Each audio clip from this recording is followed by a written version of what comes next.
What, you want to learn how to program in C++? Okay, let's do it. I'll be using the dev compiler. This is version 5.5.3. To create a brand new C++ project in the dev compiler, File, New, Project. And I'm going to create a console application to begin with. This being our first lesson in C++, we're going to do the infamous Hello World project. So I'm going to call this the Hello World.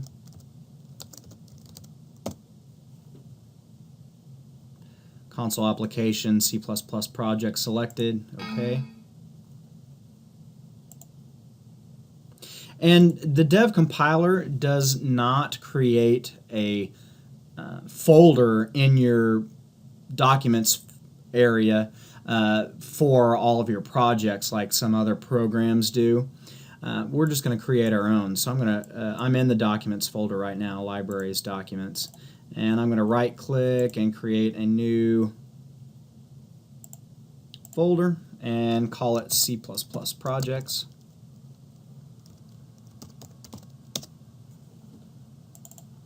And that's where I'm going to save my Hello World project. And as you see, just by creating a fresh project, you already have some code on the screen. Those of you who've never programmed in another language might already feel overwhelmed. There's a lot of symbols on this page, a lot of stuff. So let's talk about it. We'll break it all down. Starting at the top, this is called a include directive or an include statement. And what this means is that there is a library file called IOStream, and it's the actual file sitting on the computer wherever dev was installed. And that file contains instructions and definitions for functions and terms usable code. And so by including that file, then you have access to all of those definitions and functions.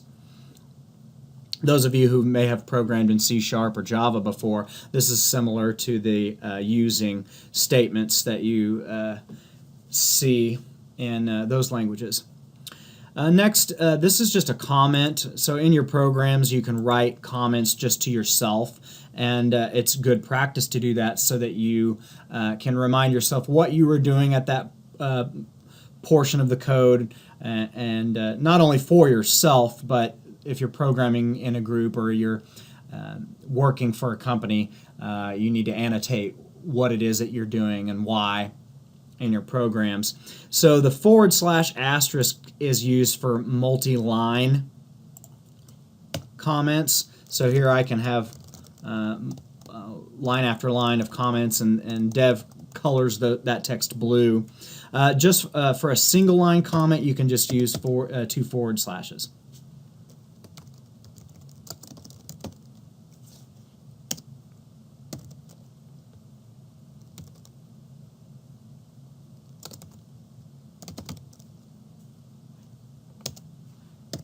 Here I'm commenting the name of the file,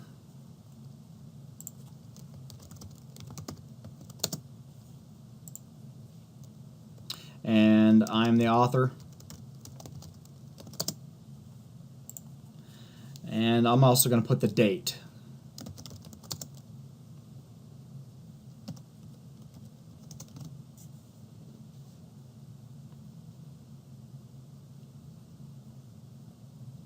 Okay, next we have the main function. All C++ programs need a main function, or a function titled main, that is the starting point for the program. It's the starting point for execution. In front of that function name, you see int. This stands for integer. So that's exactly what you would think it is from mathematics. Integers are your whole numbers, positive and negative, including 0. And what that is referring to is what's called the return type of the function. So functions return a value back to whatever or wherever they were called. And notice the return statement is already placed there for you. So when this function is done executing, it will actually send the integer 0 back to whatever called it. And since this is our dev compiler, it will send it back to the executable. And you'll see that reflected in the terminal window when we're done with our Hello World program. Okay, following the name of the function, you always have parentheses, open and closed, and inside those parentheses are your formal parameters. These are values that you can pass into a function.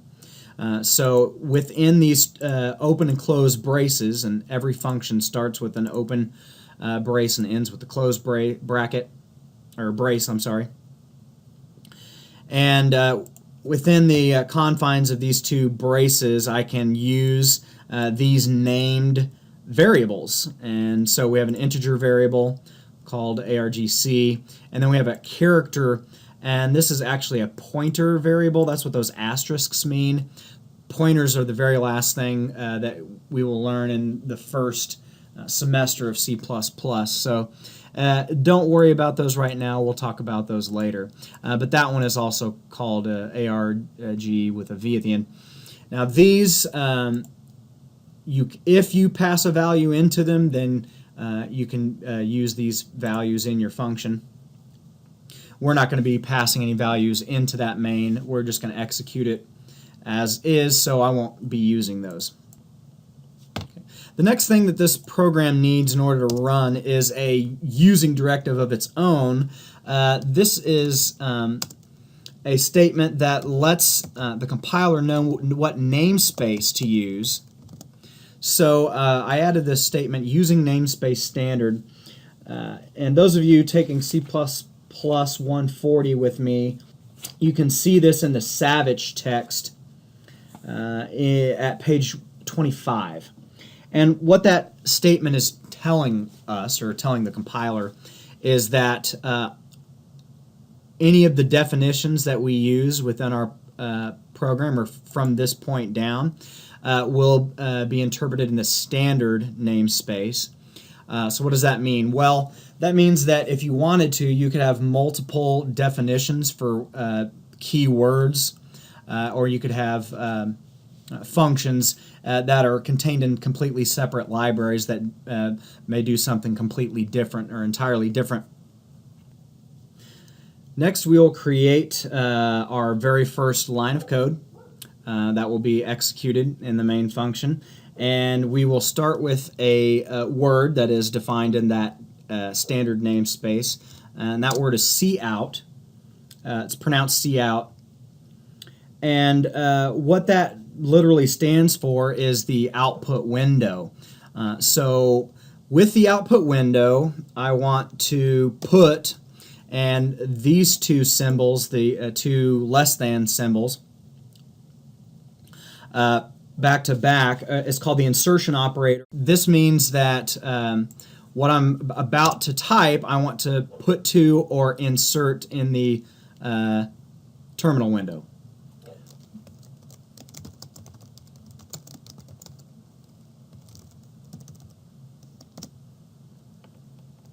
Okay, instead of using the hackneyed "Hello World" phrase, I'm going to use "The Matrix Has You." I love the Matrix trilogy, as you might have noticed from my background.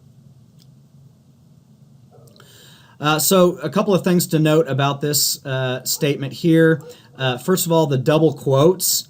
Anytime you're dealing with a text string, and you may not be familiar with that term string if you haven't programmed before. A string is just a bunch of characters strung together, which is how your compiler or your computer views text. They're just a bunch of characters, one right after the other.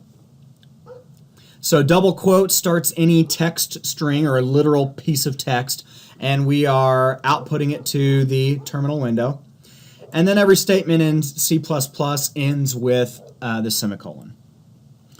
All that's left to do now is to compile and run this program. Those options in the dev compiler are up here in your toolbar. There's several different options. You can just simply compile a program but not run it. Run it if it's already been compiled. at least once, or you can compile and run here, F11, or click this button that looks like a multicolored window. It'll ask you to save the main CPP file that we just created, and I'm going to save it in that projects folder that I just made earlier. And there you have it. We have created our very first C++ program, and it output the matrix has you, our statement, to the terminal window, and then it also has that statement that the program exited and returned a value of 0 back. So that concludes our very first lesson in C++. This is Jay Money reminding you to know thyself.